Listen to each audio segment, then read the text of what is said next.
дастаи равшани шаҳри Кӯлоб ки чанд сол қабл яке аз тимҳои маъруф ва сертарафдори футбол дар Тоҷикистон буд, барои идомаи фаъолият ва ҳузур дар Лигаи Якум маҷбур шудааст автобуси ҳадиякардаи президент Эмомалӣ Раҳмонро фурӯшанд.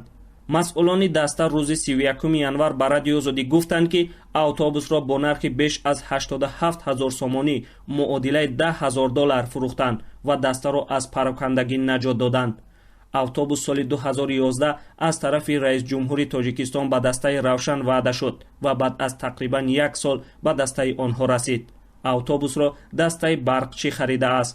Баҳром Рустамов, як масъули дастаи Равшани Кӯлоб, рӯзи 31 январ ба Радиои Озодӣ гуфт автобус таи 2 соли ахир бекор буд.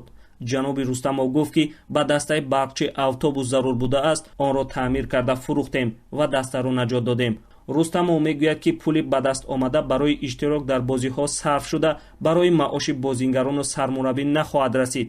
ӯ мегӯяд соли гузашта касе дастаро сарпарастию сармоягузорӣ накард ва аз ин сабаб ба ин ҳол расидаанд. дастаи Равшани Кӯлоб 3 сол боз сарпараст надорад. ин даста ба далели мушкили молӣ натавонист ҳузурашро дар Лигаи Олӣ таъмин кунад.